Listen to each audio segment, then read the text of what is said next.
আমি হয়তো জাতি শেষ হৈ যাব লাগিব যে আমাৰ খিলঞ্জীয়া মানুহখিনি আজি এই চৰকাৰৰ দিনত ভাৰতীয় জনতা পাৰ্টি চৰকাৰৰ দিনত আজি মুখ্যমন্ত্ৰী ডক্টৰ হিমন্ত বিশ্ব শৰ্মা ডাঙৰীয়া চৰকাৰৰ দিনত আমাৰ প্ৰধানমন্ত্ৰী নৰেন্দ্ৰ মোদী ডাঙৰীয়া চৰকাৰৰ দিনত সকলোৱে সুৰক্ষিত যেন অনুভৱ হৈছে সকলোৱে এই চৰকাৰখনৰ প্ৰতি আস্থা বিশ্বাস প্ৰকাশ কৰিছে সকলোৱে সহযোগিতা আগবঢ়াৰ সুন্দৰ পৰিৱেশ হৈছে ইয়াত আন্দোলন নোহোৱা হৈছে ইয়াত কোনো সাম্প্ৰদায়িক সংঘৰ্ষ সন্দেহ অবিশ্বাস জনগোষ্ঠী ভিত্তিত ধৰ্ম ভিত্তিত যিবিলাক হৈ আছিল সেইবিলাক নোহোৱা হৈছে শান্তিৰ প্ৰগতিৰ এই অসমখন আগবাঢ়ি যোৱাৰ সুন্দৰ এক পৰিকল্পনা এই বাজেটত প্ৰতিফলন হৈছে আৰু এই অৱস্থা যদি চলি থাকে আমাৰ যুৱক যুৱতীসকলে বহিৰাজ্যত গৈ যি এক হাবুডাবু খাব লগা পৰিৱেশ হৈছে যে অসমৰ মাটিতে উৎপাদন কৰিবৰ কাৰণে কৃষি বিপ্লৱৰ জৰিয়তে কিখিনি কৰিব পাৰি ফাৰ্মিঙৰ জৰিয়তে কিখিনি কৰিব পাৰি এই কথাবিলাকতো কেনেকৈ গুৰুত্ব প্ৰদান কৰি বাজেটত বিভিন্ন পৰিকল্পনা লৈছে মহিলা সবলীকৰণ কৰিবৰ কাৰণে যিখিনি পৰিকল্পনা লৈছে ইয়ে ৰাজ্যখনৰ অৰ্থনৈতিক ভেটি শক্তিশালী কৰিব আৰু নিবনুৱাসকলক সংস্থাপিত কৰি স্বনিৰ্ভৰশীল কৰিবৰ কাৰণে প্ৰধানমন্ত্ৰী ডাঙৰীয়াই যেনেকৈ আত্মনিৰ্ভৰশীল ভাৰত মুখ্যমন্ত্ৰী ডাঙৰীয়াই আত্মনিৰ্ভৰশীল অসমৰ জৰিয়তে আমাৰ নিবনুৱাসকলক স্বনিৰ্ভৰশীল কৰি মহিলাসকলক স্বনিৰ্ভৰশীল কৰি আমাৰ অৰ্থনৈতিক ভেটি শক্তিশালী কৰিবৰ কাৰণে আমি সক্ষম হ'ব পাৰিম আৰু সেইকাৰণেই আমাৰ চৰকাৰখনৰ প্ৰতি এই বাজেটখনৰ প্ৰতি পূৰ্ণ সমৰ্থন আগবঢ়াই বিৰোধী দলসমূহেও আচলতে এই কথাত তেওঁলোকে গঠনমূলক দৃষ্টিভংগীৰে ইতিবাচক সঁহাৰি আগবঢ়োৱাৰ প্ৰয়োজন আছে যে আমি খিলঞ্জীয়া মানুহখিনিয়ে এটা সময় এনেকুৱা এটা আছিলে যে 14 চনৰ আগৰ সময়ত যেন খিলঞ্জীয়া মানুহৰ নিৰাপত্তা এইখন অসমত নাথাকিব নেকি খিলঞ্জীয়া স্বাৰ্থ সুৰক্ষিত নহ'ব নেকি যে আমি দেখিছোঁ যে কেনেধৰণে পৰিকল্পিতভাৱে আমাৰ সেই বুৰঞ্জী প্ৰসিদ্ধ যিবিলাক জেগা আছে আমাৰ যিবিলাক সত্ৰ মন্দিৰ বা যিবিলাক আছে সেইবিলাকতে ভাবুকি আহিছিল মই বেছি দূৰলৈ নকওঁ চিপাঝাৰত থকা গৰুখুটি সেই আমাৰ ঢলপুৰ শিৱ মন্দিৰ য'ত মহাভাৰতৰো কিছু চিহ্ন সেই মন্দিৰত আমি দেখা পাইছোঁ যে সেই মন্দিৰ হয়তো নাথাকিলেহেঁতেন যে 21 চনত মুখ্যমন্ত্ৰী ডাঙৰীয়াৰ দায়িত্ব লৈয়ে যেতিয়া তালৈ গৈছিল তাত যেতিয়া দেখিছিল তাৰ কাষে বাৰে সেই মন্দিৰৰ কাষে বাৰে কি অৱস্থা হৈছিল সেই মন্দিৰৰ পূজাৰী কি অৱস্থা হৈছিল সেই মন্দিৰৰ পূজাৰীৰ পত্নী ল'ৰা কোনে লৈ গৈছিল যে পৰিকল্পিতভাৱে যেন সেই ঐতিহ্যমণ্ডিত মন্দিৰটো তেনেধৰণে অসমৰ বিভিন্ন প্ৰান্তত হৈছে যেন ধ্বংস কৰিবলৈ ধৰিছিল তাৰপিছত যেতিয়া পদক্ষেপ লৈ গৰুখুটি প্ৰকল্পৰ কথা ঘোষণা কৰিলে মোকো দায়িত্ব দিলে মৃণাল শইকীয়াক দায়িত্ব দিলে দিলীপ শইকীয়া MP ডাঙৰীয়াক দায়িত্ব দিলে পৰমা ৰাজবংশী ডাঙৰীয়াক দায়িত্ব দিলে তাত যিটো প্ৰকল্প হ'ল সেই প্ৰকল্পই যেন আজি সেই ঢলপুৰ ঐতিহ্যমণ্ডিত শিৱ মন্দিৰ সুৰক্ষিত হৈছে তাত আমি যদি চাওঁ অসম আন্দোলনৰ সময়ৰ সেই ইতিহাস একেদিনাই সেই অঞ্চলত 18 জনকৈ শ্বহীদ হৈছিল থলুৱা যুৱক শ্বহীদ হৈছিল সেই মানুহখিনি সেই খিলঞ্জীয়া মানুহখিনিৰ নিৰাপত্তা নোহোৱা হৈছিল তেওঁলোকে ভাবিছিল যে আমাৰ কাৰণে কোনো চৰকাৰে চিন্তা নকৰিব নেকি কিন্তু এই খিলঞ্জীয়া মানুহখিনিৰ স্বাৰ্থত এই চৰকাৰে যি পদক্ষেপ লৈ আজি গৰুখুটি প্ৰকল্প তাত প্ৰতিষ্ঠা হ'ল তাত আমি গৌৰৱেৰে ক'ব পাৰোঁ বিভিন্ন সমালোচনা কৰিছে আমি আদৰণি জনাইছোঁ কিন্তু এটা কথাই নিশ্চিত তাত খিলঞ্জীয়াৰ প্ৰভুত্ব গৰুখুটি প্ৰকল্পত থাকিব ঐতিহ্যমণ্ডিত ঢলপুৰ মন্দিৰ তাত সুন্দৰভাৱে সুৰক্ষিত হৈ থাকিব তাক পুনৰ নিৰ্মাণৰ কাৰণেও যিখিনি ব্যৱস্থা চৰকাৰে ব্যৱস্থা লৈছে তাকো তাৰ জনসাধাৰণে আদৰণি জনাইছে মই গৌৰৱেৰে কওঁ যে তাত থলুৱা যুৱক যুৱতী যদি আমি সংস্থাপনৰ কথা কৈছোঁ তাত আপোনালোকে খবৰ ল'ব যে 342 জন যুৱক যুৱতী তাত থলুৱা যুৱক যুৱতীয়ে কাম কৰি আছে না নাই যি দিনত যাবলৈ যিটো জেগাত ভয় কৰিছিল আজি তাত 150ৰ ওপৰ ল'ৰা ৰাতি থাকি কৃষি কৰ্ম কৰি তেওঁলোকে উৎপাদনমুখী যাত্ৰাটো শক্তিশালী কৰিবৰ কাৰণে অৰ্থনৈতিকভাৱে উপকৃত কৰিবৰ কাৰণে তেওঁলোকে সংগঠিত ৰূপত কৃষি বিপ্লৱ কৰি আছে সমালোচনা কৰিছে দুই এগৰাকী বিধায়কে যে আমাক দিলে বেছি ইনকাম হ'লহেঁতেন কিবা কৰিলোহেঁতেন তাত কি ইনকাম হৈছে মই চাইছোঁ গোটেই দিশটো তাত কেনেধৰণে কাম কৰিছিল এবিঘা মাটিত মাকৈ খেতিত 60 কিলোলৈকে যদি সাৰ দিয়ে, ৰাসায়নিক সাৰ দিছে, আমি কি মানুহবিলাক বেমাৰী কৰিম নেকি?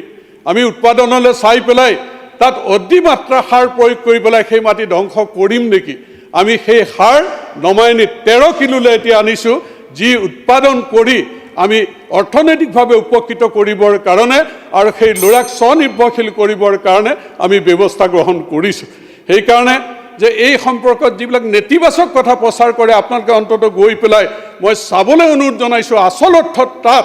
কৃষি বিপ্লৱটো কেনেধৰণে হৈছে, থলুৱা যুৱক যুৱতীয়ে কেনেধৰণে কাম কৰিছে, কেনেধৰণে পৰিকল্পিতভাৱে কৃষি সামগ্ৰী উৎপাদন কৰাৰ ক্ষেত্ৰত ব্যৱস্থা গ্ৰহণ কৰিছে। তাৰোপৰি মই আস্থা আৰু বিশ্বাসৰ অসমৰ কথা কৈছোঁ যে ইয়াত যিটো সাংস্কৃতিক মহাসংগ্ৰাম অসম চৰকাৰৰ দ্বাৰা হৈছে, তাত মই সিদিনা শংকৰদেৱ কলাক্ষেত্ৰত নিজে গৈ চাইছোঁগৈ যে তাত আমাৰ যিবিলাক খিলঞ্জীয়া জনগোষ্ঠী আছে, এই জনগোষ্ঠীবিলাকে কেনেকৈ তেওঁলোকৰ সাংস্কৃতিক যি গৌৰৱ আছে, নৃত্য গীত প্ৰদৰ্শন কৰি পেলাই তেওঁলোকে কেনেধৰণে নিজৰ ঐতিহ্য সাংস্কৃতিক যি গৌৰৱ আছে ৰক্ষা কৰাৰ এটা পৰিৱেশ এই চৰকাৰৰ দিনতো হৈছে। এই চৰকাৰৰ দিনত ঐতিহ্য, পৰম্পৰা, ৰীতি নীতি, সাংস্কৃতিক গুৰুত্ব সকলো ৰক্ষা কৰি পেলাই আমাৰ মাজত আস্থা আৰু বিশ্বাস বৃদ্ধি কৰি, আনকি সংখ্যালঘু মানুহ আজিৰ দিনটোত আমাৰ চৰকাৰৰ প্ৰতি আস্থা বিশ্বাস প্ৰকাশ কৰিছে। গৰুখুটিত আপোনালোকে খবৰ ল'ব, তাৰ পৰা কোনো উচ্ছেদ নোহোৱাকৈ বুজাবুজিৰ মাজেৰে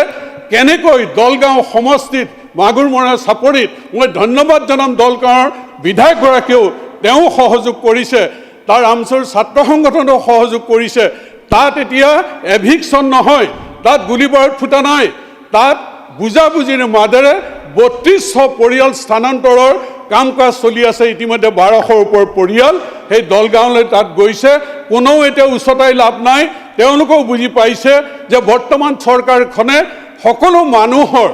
উন্নয়নৰ সমস্যা সমাধান কৰিবৰ কাৰণে, তেওঁলোকক অধিকাৰ দিবৰ কাৰণে যে কাম কৰি আছে, সেই কথাটো সংখ্যালঘু মানুহক এতিয়াই যদি তাত কোনোবাই উচতাই, তেওঁলোকে এক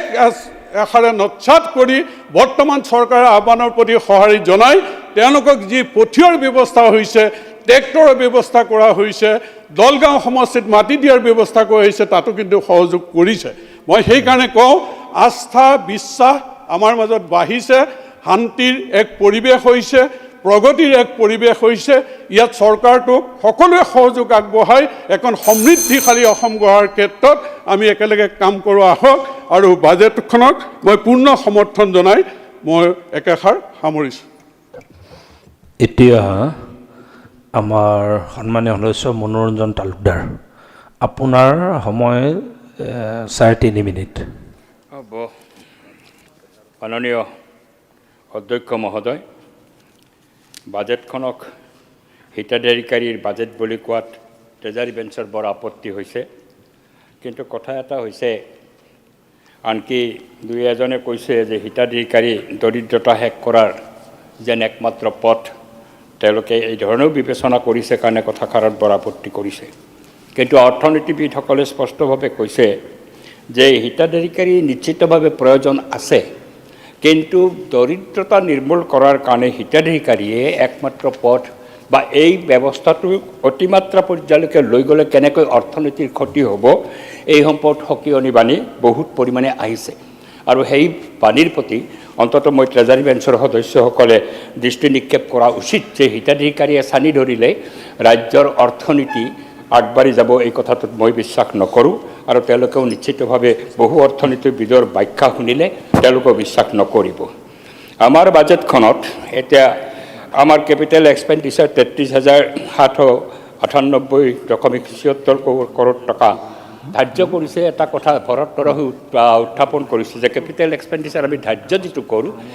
আৰ্থিক বৰ্ষটোৰ ভিতৰতে সেই কেপিটেল এক্সপেণ্ডিচাৰ কিমান খৰচ কৰিছোঁ ইটোৰ ওপৰত গুৰুত্ব আৰোপ কৰিব লাগে। এইবাৰ 33,798 কোটি টকা আমি যেতিয়া ধাৰ্য কৰিছোঁ, লাষ্ট ইয়াৰত 28,418 কোটি টকা আমাৰ কেপিটেল এক্সপেণ্ডিচাৰ আছিল। সেইটো কি পৰিমাণৰ খৰচ হ'ল আৰু এই খৰচটো যাতে 33,000টো নিশ্চিত হয় তাৰ ওপৰত গুৰুত্ব আৰোপ নকৰিলে আমাৰ ৰাজ্যখন আশা কৰা ধৰণে আগবাঢ়ি নিশ্চিতভাৱে নাযাব। মই এই ক্ষেত্ৰত আমাৰ অৰ্থনীতিৰ বিষয়বিলাকৰ ক্ষেত্ৰত আজিও ভাৰতবৰ্ষত কৃষি আৰু উদ্যোগৰ বিষয়টোক বিশেষভাৱে গুৰুত্ব আৰোপ কৰা হয় যে কৃষি আৰু উদ্যোগত যদি আমি সাফল্য লাভ নকৰোঁ তেতিয়াহ'লে নিশ্চিতভাৱে আমাৰ অসুবিধা আছে মই সেই বিষয়ত পিছলৈকে যাম আমাৰ যিটো নিজস্ব আয় 24-25 বৰ্ষত ৰাইজৰ আয় মাত্ৰ 34,000 কোটি টকা দেখুওৱা হৈছে এই আয়টো কেনেকৈ বৃদ্ধি কৰিব পাৰি এই সম্পৰ্কত নিশ্চিতভাৱে অলপ চিন্তা ভাৱনা কৰা দৰকাৰ আজি বিত্তমন্ত্ৰীৰ তথ্যৰ পৰা আমি তথ্য এটা পাইছোঁ যে আবকাৰী বিভাগত 22-23ত আয় হৈছিল আমাৰ 2,527 কোটি 23-24 বৰ্ষত জানুৱাৰীলৈকে আয় হৈছে 2,459 কোটি নিশ্চয় অলপ বাঢ়িব মাৰ্চলৈকে কিন্তু এই ক্ষেত্ৰত মই এটা কথা বিশেষভাৱে দৃষ্টিগোচৰ কৰাব বিচাৰিছোঁ বিত্তমন্ত্ৰীৰ বন বিভাগত আমাৰ আয় কিমান হৈছে বন বিভাগত 21-22ত আমাৰ 391.98 কোটি টকা 22-23ত 451 কোটি টকা 50 23-24ত এতিয়ালৈকে জানুৱাৰীলৈকে 330 কোটি টকা অসমখন বনাঞ্চলেৰে ভৰ্তি মই বাৰ এই কথাটো উল্লেখ কৰিছোঁ নদী নদ শিল বালি গছ আমাৰ অপূৰ্ব সম্পদ আমাৰ এই বন বিভাগত আছে কিন্তু আমাৰ আয় হৈছে মাত্ৰ 330 কোটি টকা এই বন বিভাগত মই পূৰ্বতো কৈছিলোঁ নদীৰ ওপৰত এটা বলৎকাৰ চলি থাকে আৰু এটা অশুভ শক্তিয়ে এই চমৎকাৰটো হয় বলৎকাৰো কিন্তু কথাটো হৈছে এই যে আয় তাৰ মাত্ৰ 330 কোটি এই 330 কোটি এই বনাঞ্চল এটা বিশাল ভাণ্ডাৰৰ পৰা আমাৰ আয় হৈছে 330 বলৎকাৰ শব্দটো উদ্ধাৰ কৰিব লাগে এক্সপান্ড কৰক কথা নাই মই উঠাই লৈছোঁ তাৰ সলনি চমৎকাৰ দিব লাগে চমৎকাৰ দিয়ে কি দিয়ে দি থাকিব কিন্তু কথাটো হৈছে মাত্ৰ 330 কোটি টকা আনফালে হৈছে আমাৰ আমি আবকাৰী বিভাগৰ পৰা যিটো আয় কৰিছোঁ সেই আয়টো সাংঘাতিক বুলিয়ে কৈছোঁ 2,459 টকা আমি ৰাজ্যৰ মানুহক মদ খুৱাই পেলাই মাতাল কৰি পেলাই যদি আয় কৰোঁ তেতিয়াহ'লে আমাৰ আয় কেনেকৈ বাঢ়িব আৰু কেনেকৈ ৰাজ্যখন ধ্বংসৰ মুখৰ পৰা বচাব পৰা যাব এই কথাটো চিন্তনীয় কৃষি ক্ষেত্ৰত মই অলপ সময় ল'ম সভাপতি মহোদয় কৃষিত মাত্ৰ 2,500 কোটি টকা ধাৰ্য কৰিছে জলসিঞ্চনত 1,162 কোটি টকা ধাৰ্য কৰিছে এই দুটা সংলগ্ন হৈ যায় আমাৰ কৃষিৰ উৎপাদনৰ ক্ষেত্ৰত আমি দুগুণ কৃষকৰ উৎপাদন বৃদ্ধি কৰাৰ কথা আমি কৈছিলোঁ কিন্তু ধানৰ উৎপাদন কমিছে এই কথাটোত বিশেষভাৱে গুৰুত্ব আৰোপ কৰিবলৈ ধানৰ উৎপাদন কিয় কমিছে জলসিঞ্চন আমাৰ এতিয়ালৈকে মাত্ৰ 6% আমি কাগজে কলমে জলসিঞ্চন কৰিছোঁ এতিয়া কিছু উদ্যোগ হৈছে যদিও আমি সমগ্ৰ মাটিত 3টা ফচল কৰিব পৰাকৈ জলসিঞ্চন আমি কৰিব পৰা নাই এইবাৰ সৰিয়হৰ খেতি 1.77 হেক্টৰ মাটিত সৰিয়হ খেতি কৰিছিলে কিন্তু খেতিয়কে দাম পোৱা নাই MSPৰ কথাটো আছে MSP আমি দিছোঁ বুলি ধানৰ ক্ষেত্ৰত বৰ গৰ্ব কৰিছোঁ কিন্তু মোৰ এটাই বক্তব্য আছে MSPৰ ক্ষেত্ৰত যদি কেন্দ্ৰীয় এখন আইন নহয় MSPক তাক যথাযথভাৱে লাগু কৰাটো সম্ভৱ নহয় কেন্দ্ৰীয় আইনখন এতিয়ালৈকে আমাৰ হৈ উঠা নাই আমাৰ ডবল ইঞ্জিন চৰকাৰৰ এটা নিশ্চিতভাৱে ব্যৰ্থতা আনফালে বানপানীৰ ক্ষেত্ৰত যেটো কথা কৈছে যে জলাশয় সৃষ্টি কৰিব এই জলাধাৰৰ ক্ষমতা অতিৰিক্ত 220 লাখ কিউবিক মিটাৰলৈ বৃদ্ধি কৰিব বানপানীৰ পৰা পথ সলনি কৰি পেলাই নদীৰ জলৰাশিৰ 20ৰ পৰা 80% হ্ৰাস কৰা যেটো প্ৰস্তাৱ আছে এই প্ৰস্তাৱটো মই নিশ্চিতভাৱে ভাল বুলি ভাবিছোঁ কিন্তু 200 কোটি মই বিত্তমন্ত্ৰী ডাঙৰীয়াক অনুৰোধ কৰিম মাত্ৰ 200 কোটি টকাৰে বানপানীৰ দৰে এই ভয়ংকৰ সমস্যাটোক আপোনালোকে মোকাবিলা কৰিব পাৰিব নেকি অন্য হিতাধিকাৰীত আমি বিভিন্নভাৱে স্কিমত টকা বঢ়াইছোঁ কিন্তু বানপানী যিটো বানপানীয়ে জ্বলা কৰা কৰে এইটো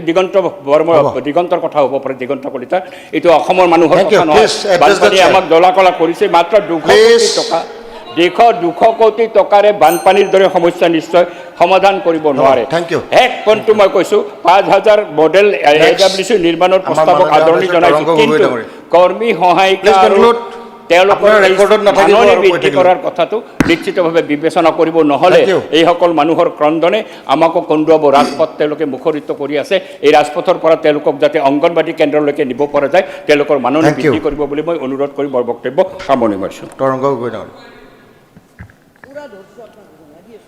অধ্যক্ষ ডাঙৰীয়া সঁচাকৈ মই প্ৰথমবাৰৰ বিধায়ক নিজৰ গৌৰৱ অনুভৱ কৰিছোঁ যে এই অমৃতকালত য'ত ভাৰতৰ প্ৰধানমন্ত্ৰী নৰেন্দ্ৰ মোদী ডাঙৰীয়া আৰু অসমৰ মুখ্যমন্ত্ৰী ডক্টৰ হিমন্ত বিশ্ব ডাঙৰীয়াৰ এই চৰকাৰৰ কাৰ্যকালত বিধায়ক হিচাপে আজি ইয়াত থিয় দিছোঁহি অজনেক ডাঙৰীয়ানে কালি বাজেট উত্থাপন কৰিলে আৰু বিভিন্ন এতিয়ালৈকে বক্তব্য শুনা পাইছোঁ কিন্তু বহুতে এটা কথা বাৰে বাৰে বিৰোধীয়ে কৈ আছে যে আমি হিতাধিকাৰ সৃষ্টি কৰিছোঁ মই বাজেটৰ এটা আঁচনিৰ বিষয়ে ক'ব বিচাৰোঁ মুখ্যমন্ত্ৰী মহিলা উদ্যমিতা অভিযান এই আঁচনিৰ যোগেদি 39,69,743 মহিলাক আমি 10,000 টকাকৈ দিব লৈছোঁ বহুতে ক'ব পাৰে যে 10,000 টকা আমি হিতাধিকাৰী হিচাপে দিছোঁ কাৰণ এটা সময় আছিলে যেতিয়া আমি এটা বেলেগ দলত আছিলোঁ আৰু অসম বিভিন্ন সময়ত ঘূৰি ফুৰোঁ মই এতিয়াও এখন সভাৰ কথা মনত পৰে আমি তিতাবৰলৈ গৈছিলোঁ 2014 মান চাগে ইয়েৰ হ'ব তাত দেখা পাইছিলোঁ বহুত মহিলা ভিৰৰ মহিলাৰ মাজত কাজিয়া ঠেলা হেঁচা আৰু নিউজো হৈছিলে যে বহুত মানে দুখ পাইছিলে কি মিটিং আছিলে এমুঠি সূতা দিয়াৰ মিটিং তেতিয়া সেই মই আপোনাক এইটো ক'ব বিচাৰোঁ যে সেই আঁচনিৰো হিতাধিকাৰী আছিলে কাৰণ সেই সময় চৰকাৰে কি দিছিলে এমুঠি সূতা কিয় দিছিলে যাতে নেক্সট আমি ইলেকশ্যন ভোট পাব পাৰোঁ কিন্তু সেই এমুঠি সূতাৰে কেতিয়াও এগৰাকী মহিলা বা এটা সমাজ স্বাৱলম্বী হ'ব নোৱাৰে আমাৰ চৰকাৰে কি দিছে 10,000 টকা কিন্তু কাক প্ৰত্যেকগৰাকী মহিলাক এটা গোটত যদি আপুনি ভালকৈ আছে 1 লাখ টকা লাখপতি বাইদেউ আমি কৰিব তাৰ পাছত 12,500 টকা আমি চৰকাৰে ঘূৰাই দিম অৰ্থাৎ 35,000 টকা 35,000 ৰুপিজ যদি প্ৰত্যেকগৰাকী মহিলাই পায় এই গোটটো হিচাপত যদি আমি হিচাপ কৰে 3,50,000 টকা এই গোটটো হিচাপত পোৱা হয় যদি ভালকৈ মহিলাসকলে ব্যৱসায় কৰে হিতাধিকাৰী নহয় আমি ৰুৰেল অৰ্থনীতি যি আমি গ্ৰাম্য অৰ্থনীতি কওঁ আৰু আমি স্বাৱলম্বী কৰিব বিচাৰিছোঁ কাৰণ এতিয়াও আমাৰ ৰেকৰ্ডৰ মতে যি আমাৰ এনিমেল হাজবেণ্ডাৰীত ৰেকৰ্ড আছে আমি প্ৰত্যেক দিনা আজিৰ দিনতো আমি যদি ডিম যি ব্যৱহাৰ কৰোঁ অসমত 63 লাখ ডিম ব্যৱহাৰ কৰোঁ অসমে প্ৰডিউচ কৰি আছে মাত্ৰ 5,60,000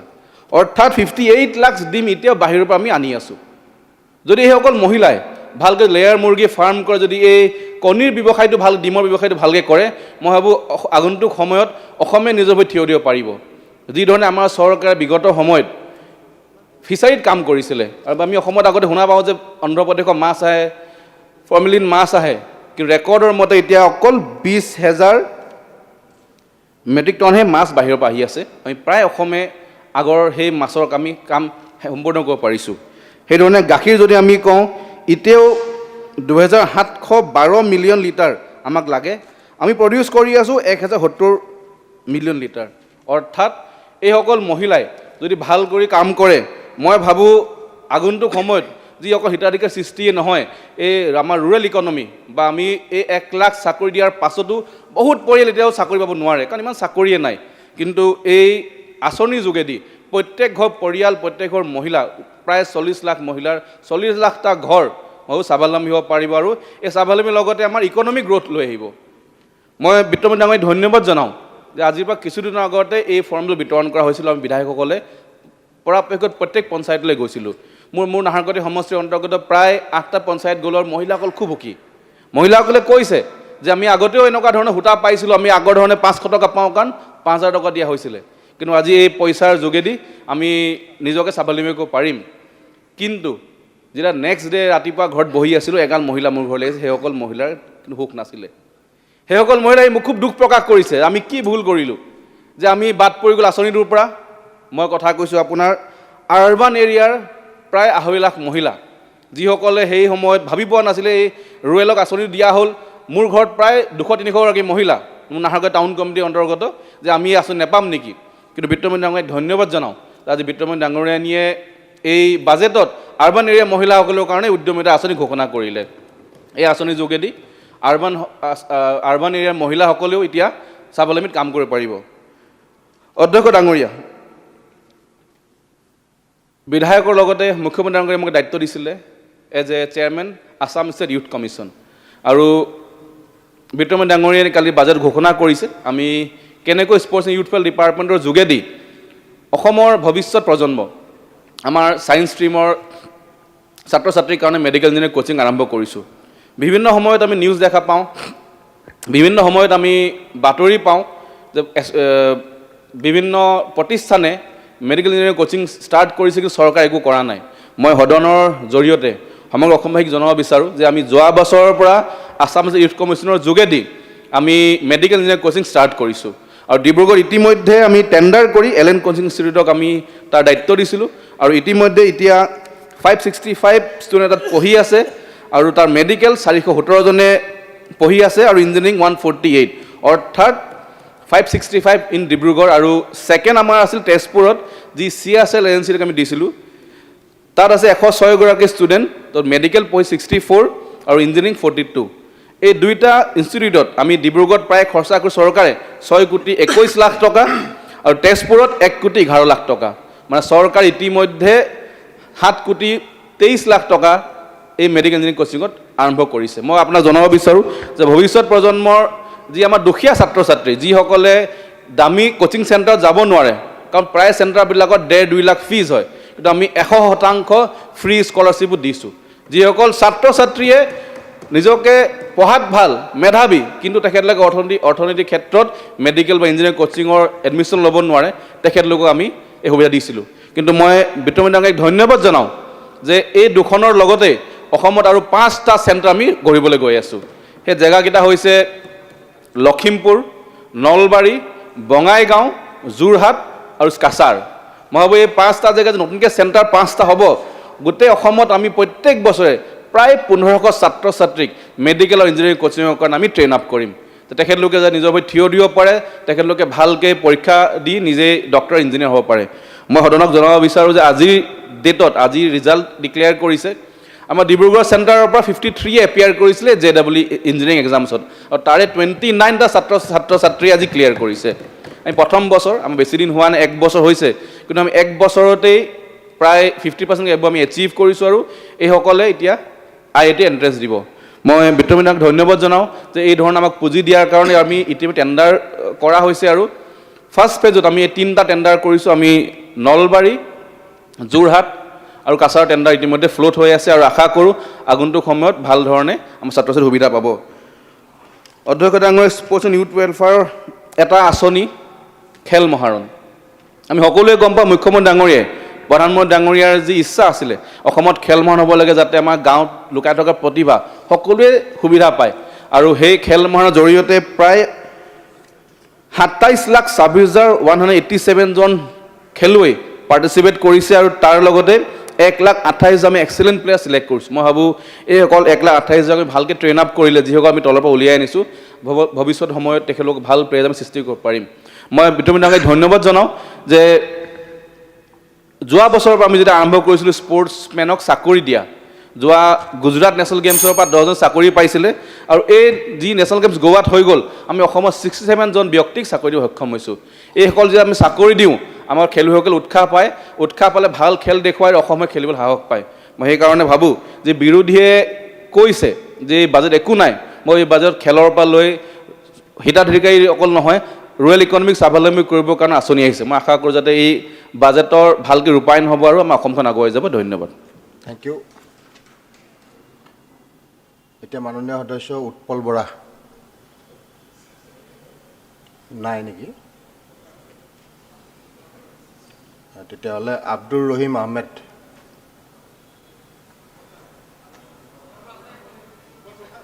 আছে উৎপল বৰা আছে ঠিক আছে উৎপল বৰা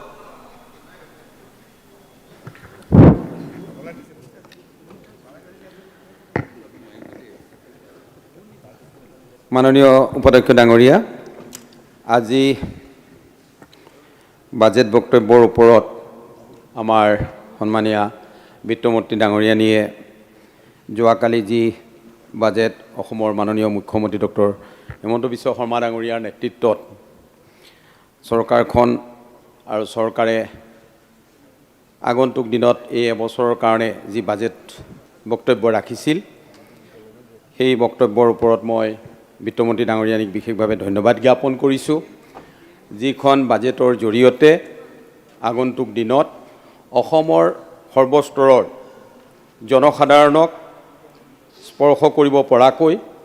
অৰ্থনৈতিকভাৱে বিকশিত কৰিব পৰাকৈ এইখন বাজেট প্ৰস্তুত কৰা হৈছে আজি সেই বাজেটৰ ওপৰত মই অকণমান ক'বলৈ ওলাইছোঁ যে আমাৰ বিৰোধী সন্মানীয় সদস্যসকলে সমালোচনা কৰিছে তেখেতলোকে সমালোচনা কৰিব লাগে কাৰণে কৈছে কিন্তু আজি মই এই বাজেটৰ ওপৰত যোৱা 17-18 বৰ্ষত তেতিয়াৰ বিত্তমন্ত্ৰী বৰ্তমানৰ সন্মানীয় মুখ্যমন্ত্ৰী ডক্টৰ হিমন্ত বিশ্ব শৰ্মা ডাঙৰীয়াই এখন অভিলাষী আঁচনি অষ্টাদশ মুকুতাৰ উন্নয়নী মালাৰ ধাৰণাটো উদ্ভাৱন কৰিছিল আৰু সেই আধাৰতে আজি আমাৰ এই অষ্টাদশ মুকুতাৰ উন্নয়নী মালাৰ এটা টপিকছৰ ওপৰত মই অকণমান ক'বলৈ বিচাৰিছোঁ যে অৰুণোদয় 2.0 এই আঁচনিখনৰ জৰিয়তে অসমৰ মহিলাসকলক উন্নয়নৰ কাৰণে মহিলাসকলক আগবঢ়াই নিবৰ কাৰণে এক বিশেষ ব্যৱস্থা গ্ৰহণ কৰিছিল, য'ত বিগত সময়ছোৱাত প্ৰায় ২৭ লাখ মহিলাক এই আঁচনিখনে সামৰি লোৱা হৈছিল। বহুতে সেই সময়ত সমালোচনা কৰিছিল, কিন্তু মই আমাৰ সন্মানীয় বিৰোধী সদস্যসকলেও অনুভৱ কৰে, যি সময়ত তেওঁলোকে বিধানসভাৰ নিজৰ নিজৰ সমষ্টিবিলাকলৈ যায়, নিশ্চয় মহিলাসকলে তেওঁলোককো প্ৰশ্ন সোধে বা তেওঁলোকক কয় যে আমি অৰুণোদয় পোৱা নাই, অৰুণোদয় আঁচনিখন যথেষ্ট। অপ্ৰিয় হ'লেও তেখেতলোকে এই কথাষাৰ মৌনভাৱে তেখেতলোকে সমৰ্থন কৰে, যিহেতু আমাৰ চৰকাৰে এই আঁচনিখন মাননীয় মুখ্যমন্ত্ৰী ডাঙৰীয়া সেই সময়ত বিত্তমন্ত্ৰী থাকোঁতেই এই আঁচনিখন প্ৰয়োগ কৰিছিল। আৰু এই আঁচনিখনত এটা কথা আমি লক্ষ্য কৰোঁ যে অৰুণোদয় আঁচনিখনৰ প্ৰয়োজনীয়তা কিয় আছে। আমাৰ জীৱনলৈ কাৰ কেতিয়া বিপদ আহে এই কথাটো আমি সকলোৱে গম নাপাওঁ, ভগৱানৰ বাহিৰে আমি কোনেও গম নাপাওঁ। যিদিনাখন এগৰাকী মহিলাৰ নিজৰ স্বামী হাৰা হ'ব, তেওঁৰ কণমানি শিশুটোক যেতিয়া বিদ্যালয়লৈ পঠাব লগা অৱস্থাত পৰে, সেই সময়ত হয়তো তেওঁৰ হাতত দি পঠাবলৈ দৰিদ্ৰ সীমাৰেখাৰ তলৰ সেই মহিলাগৰাকী কিছু পইচাৰ অসুবিধা হয় বা টিফিন বক্সটো কিনি দিবৰ কাৰণেও ধনৰ প্ৰয়োজন তেওঁৰ হাতত নাথাকিব পাৰে। হঠাৎ তেওঁৰ জীৱনলৈ অমানিশা নামি আহে, আৰু সেই কথাখিনি চিন্তা কৰি আমাৰ চৰকাৰে 17-18 চনতেই তেতিয়াৰ পৰা ইমপ্লিমেণ্ট কৰা এই আঁচনিখনে মুখ্যমন্ত্ৰী ডাঙৰীয়াৰ বলিষ্ঠ নেতৃত্বত আজি সুদূৰ প্ৰসাৰী হ'বলৈ গৈ আছে। এইবাৰ এই আঁচনিখনৰ জৰিয়তে প্ৰায় 2.5 লাখ মহিলাক এই আঁচনিখনত সামৰি লোৱা হ'ব। মাহৰ 10 তাৰিখ, আজিৰ তাৰিখত মাহৰ 10 তাৰিখটো অসমৰ প্ৰতিগৰাকী মহিলাই খুব আগ্ৰহেৰে আশাৰে বাট চাই থাকে যে আমাৰ মোবাইলত মেছেজ আহিব যে 1250 টকা আমি আমাৰ একাউণ্টছত সোমাব অৰুণোদয়, যাৰ জৰিয়তে হয়তো তেওঁ পঢ়ি থকা শিশুটোক বিদ্যালয়লৈ যাবৰ কাৰণে কিছু টকা তাৰে দি পঠাব পাৰে, বা চিকিৎসা কৰিবৰ কাৰণে, ঔষধ কিনিবৰ কাৰণে বা খাদ্য সামগ্ৰী কিনিবৰ কাৰণে এই ব্যৱস্থাখিনি গ্ৰহণ কৰিবৰ কাৰণে 1250 টকা পায়। আৰু এই আঁচনিখন এইকাৰণেই বহুলভাৱে প্ৰচাৰ হ'ব লাগে। আমি বিচাৰোঁ এই আঁচনিখনে মহিলাসকলৰ, যেতিয়ালৈকে এখন সমাজত মহিলাসকলৰ উত্তৰণ নহঘটিব, মহিলাসকল অৰ্থনৈতিকভাৱে স্বাৱলম্বী হ'বলৈ সুবিধা নাপাব, তেতিয়ালৈকে সমাজখন কেতিয়াও গতিশীলতাত নাহে। আৰু মাননীয় মুখ্যমন্ত্ৰী ডাঙৰীয়াৰ নেতৃত্বত আজি অসমত ইয়াৰ এটা বৃহৎ আমূল পৰিৱৰ্তন আহিছে। আজি মহিলাসকলৰ কাৰণে ইতিমধ্যে আমাৰ সন্মানীয় আমাৰ ৰুলিং দলৰ সাহসীয় দলৰ প্ৰতিগৰাকী সন্মানীয় বিধায়কে বিভিন্ন ধৰণে আমাৰ বাজেটখনৰ ওপৰত বক্তব্য ৰাখিছে। আজি অৰুণোদয় আঁচনিখনৰ লগত আজি আমাৰ পাইলট প্ৰজেক্ট হিচাপে অসমৰ 2খন জিলাক সামৰি লোৱা হৈছে। আজি মুখ্যমন্ত্ৰী ডাঙৰীয়াই চিন্তা কৰিছে, বিত্তমন্ত্ৰী ডাঙৰীয়াই চিন্তা কৰিছে যে অসমত এটা পাইলট প্ৰজেক্ট তৈয়াৰ কৰা হওক, 2খন জিলা বাছি লওক। এই 2খন জিলা বাছি লোৱাৰ পিছত যদি আমাৰ ইতিমধ্যে মাননীয় মুখ্যমন্ত্ৰী ডাঙৰীয়াৰ নেতৃত্বত আমি বহুতো ৰেচন কাৰ্ড বিতৰণৰ কাৰ্যসূচী ইতিমধ্যে সমাপন ঘটাইছে। অসমত প্ৰায় 39 লাখ ব্যক্তি মহিলাই এই সুবিধা পাইছে আৰু ৰেচন কাৰ্ড পাবলৈ সক্ষম হৈছে। আৰু ৰেচন কাৰ্ড প্ৰতিগৰাকী ৰেচন কাৰ্ড হোল্ডাৰক এই 2খন জিলাত, বিশ্বনাথ জিলা আৰু আমাৰ চৰাইদেউ জিলাত ৰেচন কাৰ্ড হোল্ডাৰ প্ৰতিগৰাকী ব্যক্তিক, হিতাধিকাৰীক যাতে অৰুণোদয় আঁচনিত সামৰি ল'ব পাৰে। যদি এই পাইলট প্ৰজেক্টটো মুখ্যমন্ত্ৰী ডাঙৰীয়াই যি আশাৰে আগবঢ়াবলৈ বিচাৰিছে, যদি সম্ভৱ হয় পৰৱৰ্তী পৰ্যায়ত বিভিন্ন সমষ্টিলৈ এই আঁচনিখন প্ৰসাৰিত হ'ব। আৰু যেতিয়া ৰেচন কাৰ্ড হোল্ডাৰসকলৰ তেতিয়া BPL, আমি ৰেচন কাৰ্ড হোল্ডাৰৰ 4 লাখ টকালৈকে যি আমাৰ ইনকাম চ'ৰ্চ থকা, 4 লাখৰ ডাউনত ইনকাম চ'ৰ্চ থকা প্ৰতিগৰাকী ব্যক্তিক আজি ৰেচন কাৰ্ডত সামৰি লোৱা হৈছে। গতিকে অসমত এই ৰেচন কাৰ্ড হোল্ডাৰসকলে যেতিয়া ৰেচন কাৰ্ড হিতাধিকাৰীসকলে যেতিয়া অৰুণোদয় আঁচনিখন পাব, নিশ্চয় অসমৰ মহিলা সমাজত নিজৰ ঘৰখন চলাবৰ কাৰণে মহিলাগৰাকীয়ে যথেষ্ট সুবিধা পাব। 1250 টকা পৰৱৰ্তী পৰ্যায়ত নিশ্চয় মুখ্যমন্ত্ৰী ডাঙৰীয়াই চিন্তা কৰিব, বিত্তমন্ত্ৰী ডাঙৰীয়াই চিন্তা কৰিব। অসমৰ অৱস্থা যিহেতু অৰ্থনৈতিকভাৱে বিকশিত হৈছে, দিনে দিনে অসম অৰ্থনৈতিকভাৱে আগবাঢ়িছে, অসম বিকশিত হৈছে। আৰু এই বিকশিত অসমত হয়তো যিমানখিনি আমাৰ দৰিদ্ৰ সীমাৰেখাৰ তলৰ মহিলা থাকিব সেইসকলক অৰুণোদয় আঁচনিয়ে সামৰি ল'ব পৰা হ'ব। লগে লগে এই ৰেচন কাৰ্ড হোল্ডাৰসকলক লগত এইবাৰ প্ৰধানমন্ত্ৰী জীৱন জ্যোতি বীমা যোজনা আৰু প্ৰধানমন্ত্ৰী সুৰক্ষা বীমা যোজনাৰ যি বীমা আছে সেই বীমা আজি ৰাস্তাত আমাৰ যেতিয়া গৈ থাকে এগৰাকী দুখীয়া ব্যক্তি যেতিয়া এক্সিডেণ্টৰ সন্মুখীন হয় সেই ব্যক্তিগৰাকীয়ে হয়তো আমি সকলোৱে জানো কেতিয়াবা বিধায়কসকলৰ ওচৰত যায়, কেতিয়াবা ধনী ব্যক্তিৰ ওচৰত গৈ তেখেতলোকে ধাৰ বিচাৰি চিকিৎসাৰ কাৰণে আগবাঢ়িব লগা অৱস্থাত পৰে। কিন্তু এই বস্তুটো উপশম কৰি মাননীয় মুখ্যমন্ত্ৰী ডাঙৰীয়া আৰু মাননীয় বিত্তমন্ত্ৰী ডাঙৰীয়ানীয়ে আজি চিন্তা কৰি এই প্ৰধানমন্ত্ৰী জীৱন জ্যোতি বীমা যোজনা আৰু প্ৰধানমন্ত্ৰী সুৰক্ষা বীমা যোজনাৰ এই আঁচনি দুখন আজি সন্নিৱিষ্ট কৰিব বিচাৰিছে এই পাইলট প্ৰজেক্টত। আৰু যেতিয়া পৰৱৰ্তী পৰ্যায়ত গোটেই অসমত এই ব্যৱস্থাটো হ'ব, হয়তো সেইগৰাকী দুৰ্ভগীয়া ব্যক্তিয়ে ৰোড এক্সিডেণ্ট হ'লে যাতে চিকিৎসা কৰিবৰ কাৰণে তেখেতে লোকৰ ওচৰত হাত পাতিব নালাগে, অন্ততঃ চিকিৎসাৰ এই বীমা যোজনাৰ অধীনত যিখিনি নিয়মাৱলী আছে সেই নিয়মাৱলী মতে তেওঁ সুবিধা পাব, কেছলেছ সুবিধা পাব। গতিকে এই ব্যৱস্থাটোৰ মাজেদি আজি অৰুণোদয় আঁচনি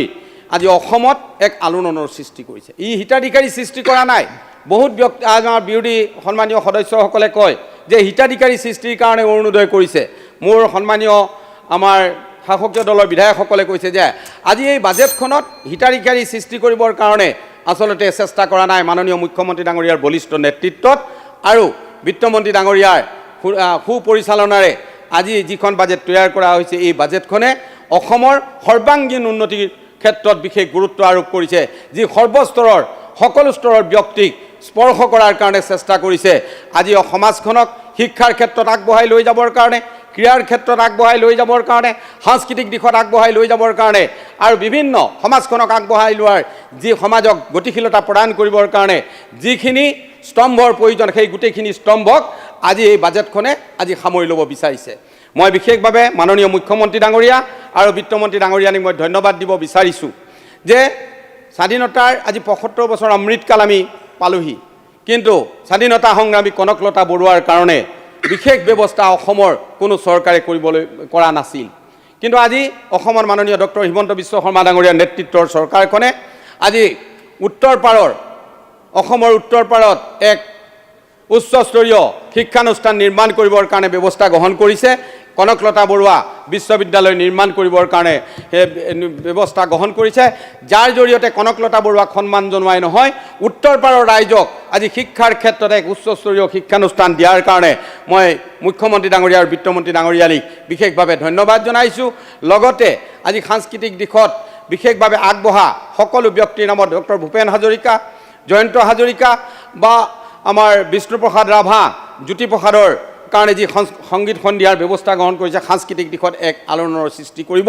ইয়ে আমাৰ উঠি অহা প্ৰজন্মৰ কাৰণে এক মাইলষ্টোন হ'ব। আজি সেইখন বাজেটত আমি ৰিফ্লেক্ট কৰা দেখা পাইছোঁ। লগে লগে আজি কনকলতা বৰুৱাৰ বাসগৃহক হেৰিটেজ পইণ্টলৈ ৰূপান্তৰিত কৰিবৰ কাৰণে আজিৰ বাজেটখনত আজি যি ব্যৱস্থা গ্ৰহণ কৰিছে গহপুৰ সমষ্টিৰ জনপ্ৰতিনিধি হিচাপে গহপুৰ সমষ্টিৰ ৰাইজৰ হৈ ক'বলৈ দিয়াৰ কাৰণে কৃতজ্ঞতা জ্ঞাপন কৰি মই মোৰ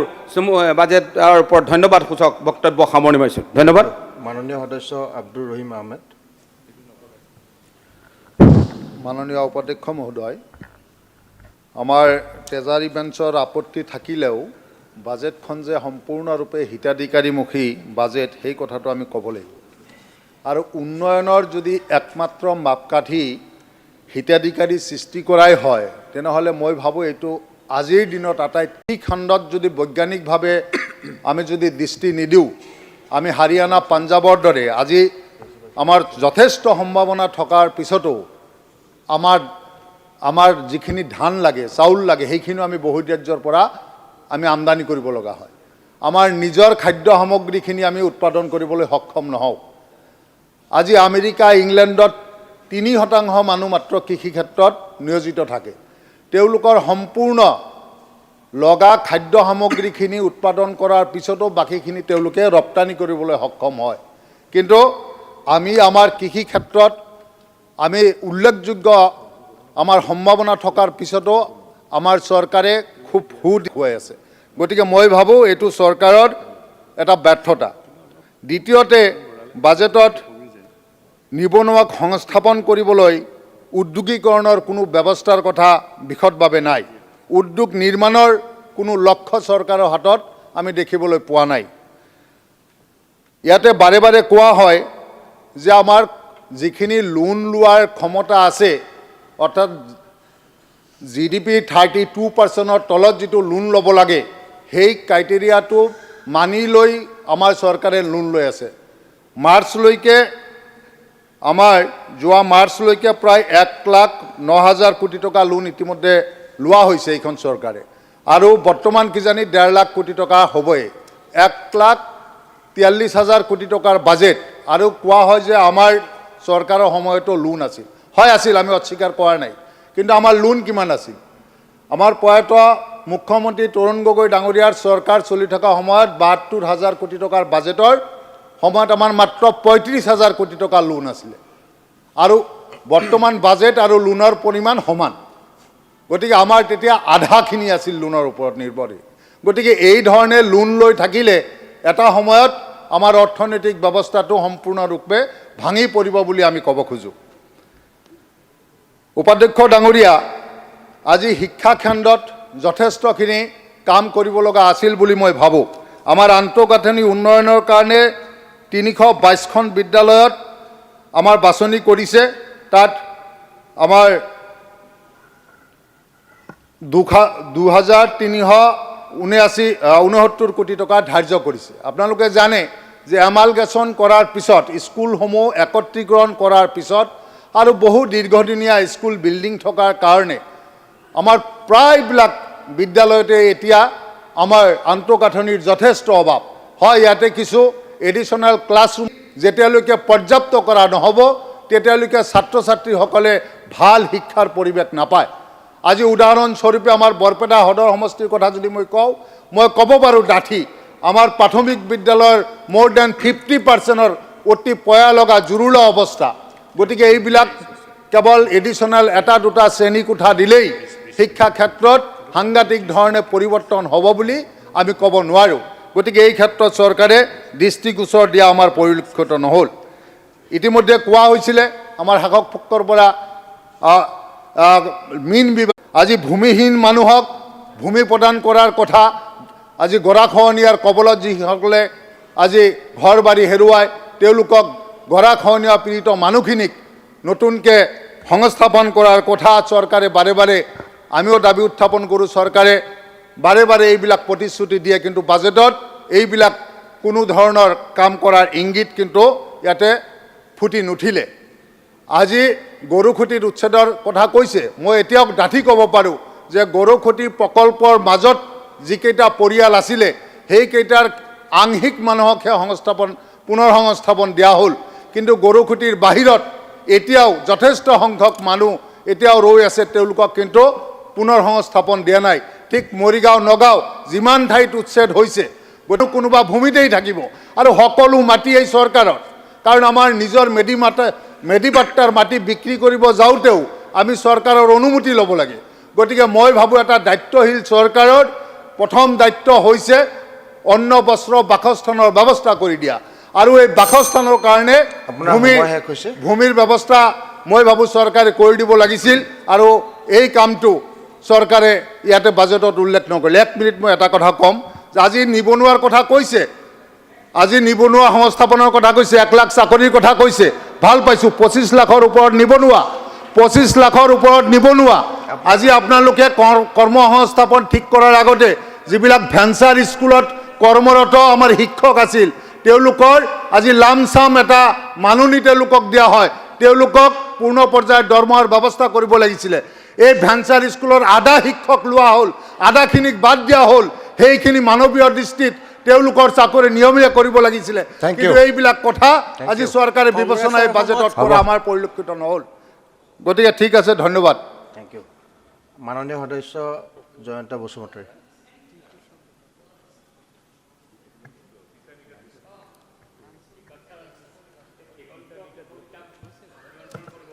প্লিজ। मानिनां लेङाइ बुंथिगिरि आरो मानगोनां नखर, যোৱাকালি আমাৰ বিত্তমন্ত্ৰী ডাঙৰীয়ানীয়ে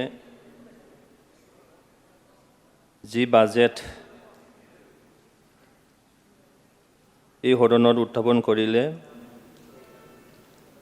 মুখ্যমন্ত্ৰী ডক্টৰ হিমন্ত বিশ্ব শৰ্মা চৰকাৰৰ তেখেতৰ নেতৃত্বত এই বাজেটখন এখন সমৃদ্ধিশালী আত্মবিশ্বাসী আৰু আত্মনিৰ্ভৰ অসম গঢ়াৰ এটা লক্ষ্য কৰা হৈছে বুলি মই ক'ব খোজোঁ যে অসমখন ভাৰতৰ 5টা উন্নত ৰাজ্যৰ এখন গঢ়াৰ যি লক্ষ্য আগত ৰাখি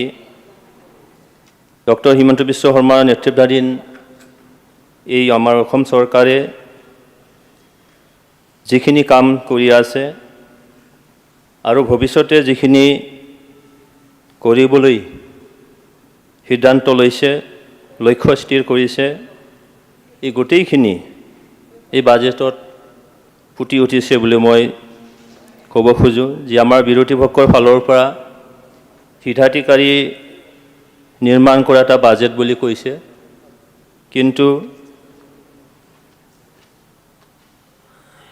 এই বাজেটত আমি দেখিছোঁ যে আমাৰ মুখ্যমন্ত্ৰী নিযুত মইনা 10 লাখ ছাত্ৰীক নাম ভৰ্তিৰ উদগনি যোগোৱা এটা আঁচনি লোৱা হৈছে আৰু এই যেহেতু আমাৰ এডুকেশ্যন ডিপাৰ্টমেণ্ট হ'ল যে আমাৰ হিউমেন ৰিচোৰ্চ ডেভেলপমেণ্ট কৰাৰ কাৰণে যি এটা ডিপাৰ্টমেণ্ট আৰু ইয়াত বিশেষকৈ দেখা গৈছে যে আমাৰ ছাত্ৰীসকল বিশেষকৈ যে মই বিটিআৰ অঞ্চলৰ আমাৰ চিৰাং জিলাৰ পৰা চিডলি সমষ্টিত মই নিৰ্বাচিত হৈছোঁ যে আপোনালোকে গম পাইছে যে যোৱা 2021 চনৰ মোৰ সমষ্টিৰ খুংগ্ৰিং অঞ্চলৰ পৰা খুংগ্ৰিং আৰু তেনেকৈ দাঁতিকাষৰীয়া অঞ্চলৰ পৰা হিউমেন ট্ৰাফিকিং হৈছিলে 43 জন সৰু সৰু ল'ৰা ছোৱালীবোৰক আকৌ মুখ্যমন্ত্ৰী ডাঙৰীয়া তৎপৰতাত উদ্ধাৰ কৰি অনা হৈছিলে আৰু তাত দেখা গৈছে যে সেই অঞ্চল বিশেষকৈ আদিবাসীসকল আমাৰ চাওতাল সম্প্ৰদায়ৰ লোকসকল বহুত দুখীয়া তেখেতসকলৰ ঘৰ বুলিবলৈ তেখেতসকলৰ বহুত মানে ঘৰ তেখেতসকলৰ তেনেকৈ আছে বুলি ক'ব নোৱাৰি কিন্তু আজি দেখা গৈছে যে অসম চৰকাৰৰ যিখিনি আঁচনি ভাৰত চৰকাৰৰ নৰেন্দ্ৰ মোদী ডাঙৰীয়াৰ নেতৃত্বাধীন যি চৰকাৰ এই চৰকাৰৰ আঁচনি মতে যিহেতু আমাৰ বিটিআৰ অঞ্চলত পঞ্চায়ত আৰু গ্ৰামোন্নয়ন পঞ্চায়ত আমাৰ নাই পঞ্চায়তৰ সলনি আমাৰ যেহেতু ভিচিডিচি আছে একোখন ভিচিডিচিত এই পৰ্যন্ত আমি দেখিবলৈ পাইছোঁ 600-700 হাজাৰটালৈকে PMY ঘৰ আৱাস যোজনাৰ অন্তৰ্গত এতিয়া নিৰ্মাণ কৰি থকা হৈছে আৰু ইয়াৰ দ্বাৰা সেই অঞ্চলৰ যিটো আদিবাসী সম্প্ৰদায় থাকে সেই আদিবাসী সম্প্ৰদায়ৰ তেওঁলোকৰ ঘৰ বাৰী আজি ভালকৈ নিৰ্মাণ হ'ল তেখেতসকলক যেনেকৈ দুষ্ট চক্ৰই ট্ৰাফিকিং কৰিছিলে আৰু সেই ট্ৰাফিকিঙৰ পৰা আজি নিশ্চয়কৈ তেওঁলোকে তাৰ পৰা হাত সাৰিব নিশ্চয় পাৰিব কাৰণ ট্ৰাফিকিং এই কাৰণেই হৈছিল যে তেখেতসকলৰ অৱস্থা একেবাৰে ফুটো লগা অৱস্থা আছিলে আৰ্থিকভাৱে তেওঁলোকে নিচলা আছিলে কিন্তু আজি দেখা গৈছে তাত অৰুণোদয় আঁচনি গৈ পাইছে আৰু তেওঁলোকৰ আৰ্থিক অৱস্থা ঠিক নোহোৱাৰ কাৰণে তেওঁলোকৰ ছোৱালীবোৰ স্কুলত নগৈছিল যাব পৰা নাছিল কিন্তু আজি মুখ্যমন্ত্ৰী ডাঙৰীয়া যিটো মুখ্যমন্ত্ৰী নিযুত মইনা আঁচনি যে 10 লাখ ছাত্ৰীক নামভৰ্তিত সহায় কৰা হ'ব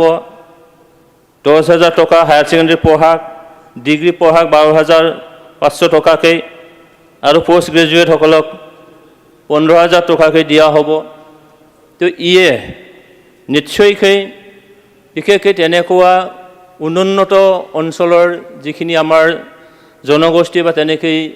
ছাত্ৰ ছাত্ৰীসকল আছে, বিশেষকৈ ছাত্ৰীসকল আছে, তেখেতসকলৰ শিক্ষা লোৱাত বা তেনেকৈ গাৰ্জেনসকলৰ শিক্ষা দিয়াত নিশ্চয়কৈ সক্ষম হ'ব। আৰু ইয়াত যিহেতু এই চৰকাৰৰ এইখন বাজেটত 240 কোটি টকা ধাৰ্য কৰা হৈছে আৰু ইয়ে এটা আলোড়ন নিশ্চয় আনিব। আৰু বিশেষকৈ ড্ৰপ আউট, বিশেষকৈ আমাৰ সেইটো অঞ্চলত ছোৱালীসকলৰ ড্ৰপ আউটৰ সংখ্যাটো বেছি হয়।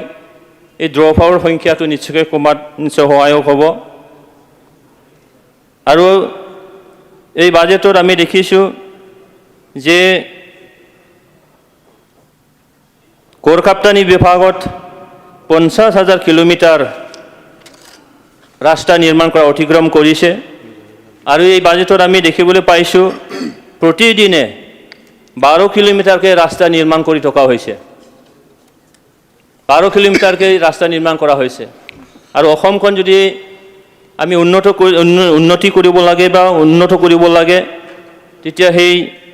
ডিপাৰ্টমেণ্টবোৰৰ কাম নিশ্চয় কৰিব লাগিব, কৰিব পাৰিব লাগিব। আপোনাৰ দলে দিয়া সময় শেষ হৈছে, try to conclude. Thank you. তো এইকাৰণে আজি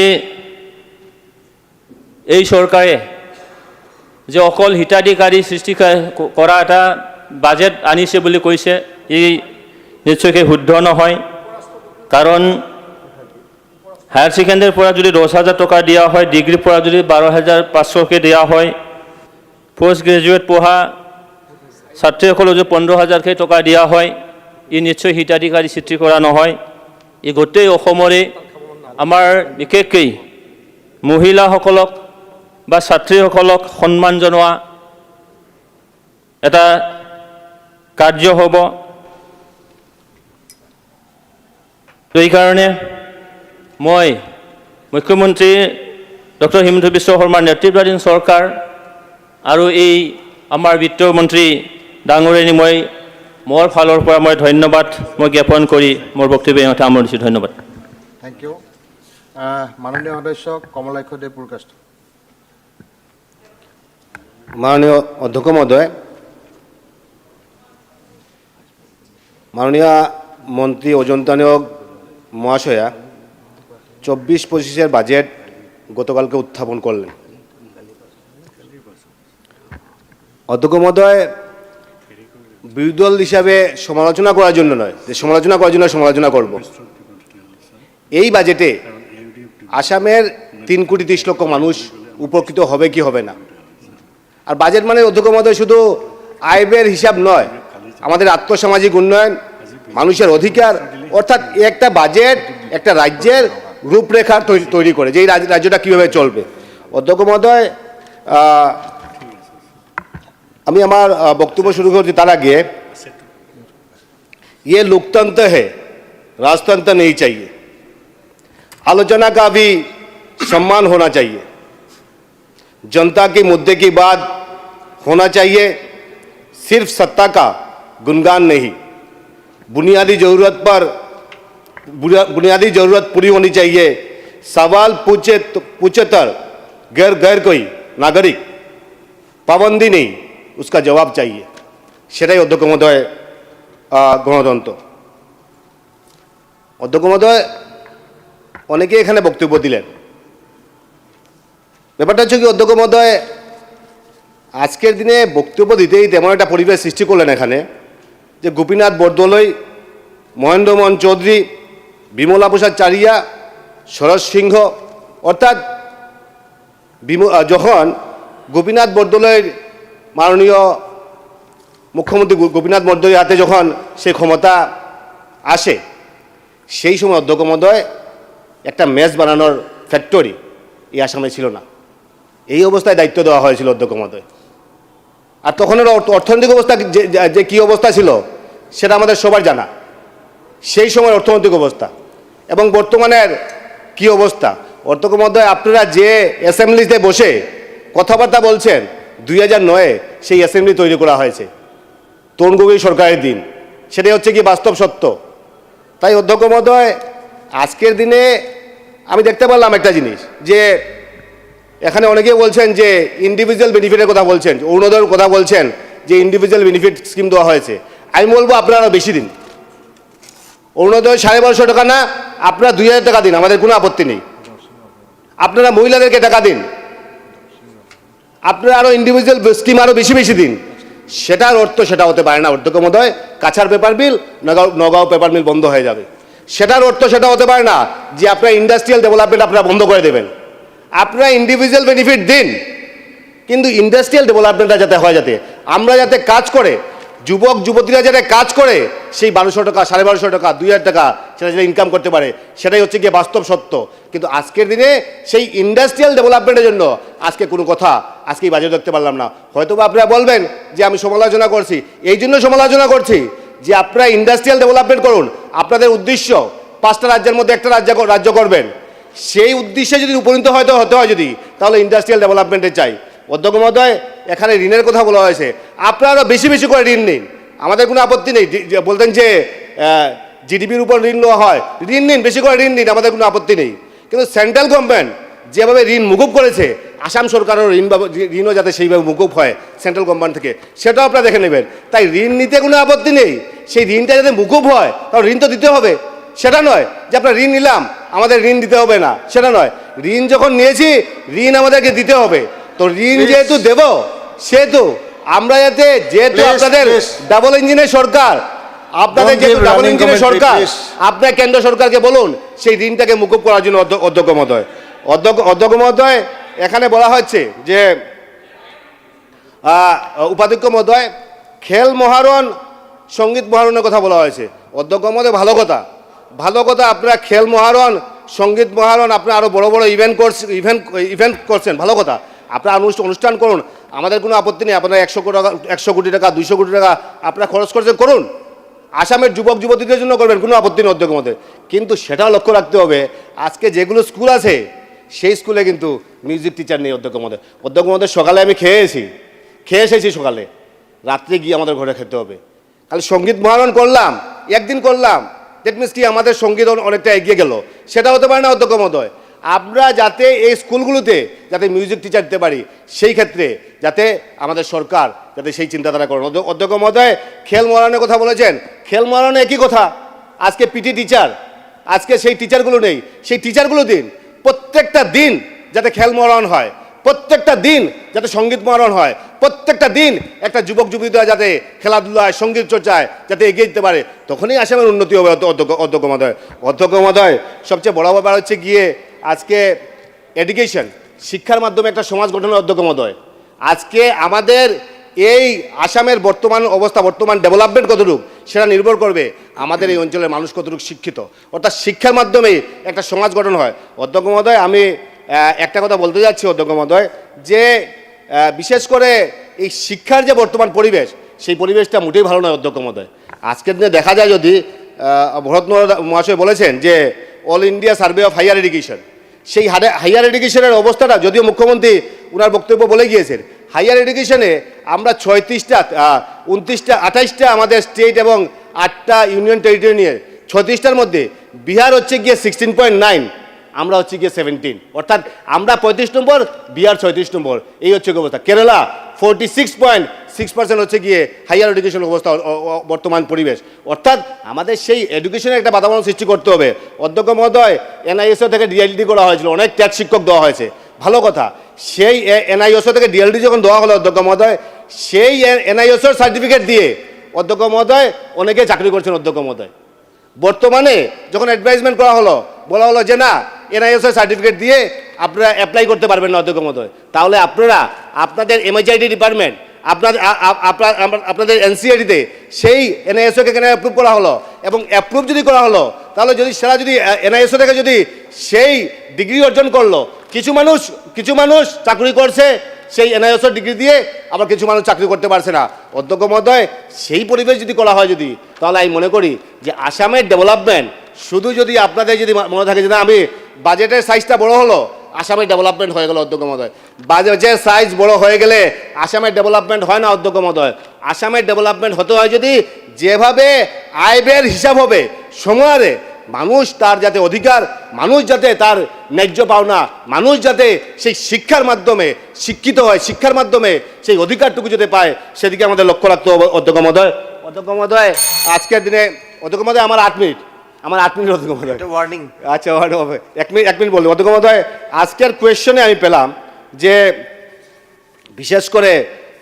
কর্পাস ফান্ডে 21টা সংগঠনকে দেওয়া হলো। অধ্যক্ষ মহোদয়, বরাকের কোনো ভাষা সংস্কৃতির উন্নয়নের জন্য বরাকের কোনো সংগঠন বা বঙ্গবাসী কোনো সংগঠনকে সেই কর্পাস ফান্ড দেওয়া হলো না। অধ্যক্ষ মহোদয়, অধ্যক্ষ মহোদয়, দুঃখের সঙ্গে বলতে হচ্ছে যে আজকে অ্যানুয়াল গ্রান্ট দেওয়া হয়, প্রত্যেককে অ্যানুয়াল গ্রান্ট দেওয়া হচ্ছে, বর্ধিত হারে দেওয়া হচ্ছে। অধ্যক্ষ মহোদয়, বরাক উপত্যকা বঙ্গ সাহিত্য সংস্কৃতি সম্মেলন আপনারা দেখে নিন। অধ্যক্ষ মহোদয়, 19-20 4 লক্ষ টাকা দেওয়া হয়েছিল,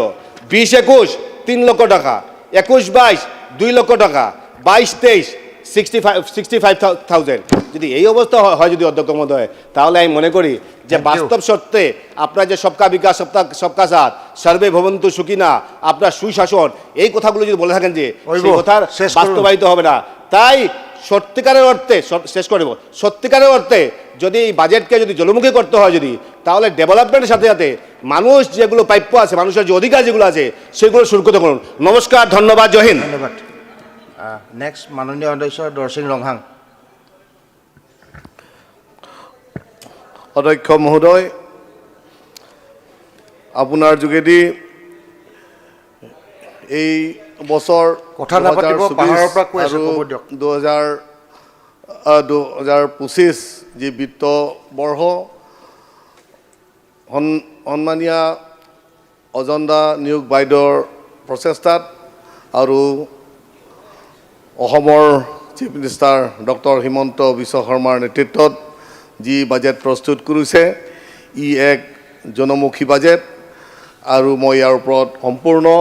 সমৰ্থন আৰু আস্থা ৰাখি কিছু বক্তব্য ৰাখিব বিচাৰিছোঁ। এই বাজেটত মই বিশেষকৈ অসমত থকা পাহাৰৰ এলেকাৰ কথা, উন্নয়নৰ কথা মই ক'বলৈ গৈ আছোঁ। যোৱা বিত্ত বছৰ আৰু এই বিত্ত বছৰ একাধিক্ৰমে নৰ্মেল বাজেট বৰ্ধিত কৰি লগতে ইকনমিক পেকেজ দি পাহাৰৰ এলেকাত সৰ্বাংগীন উন্নয়নৰ কাৰণে যি বাজেট প্ৰস্তুত কৰিছে, নিশ্চিতভাৱে পাহাৰৰ এলেকাত আগৰ তুলনাত দ্ৰুতগতিভাৱে উন্নয়ন সম্ভৱ হ'ব।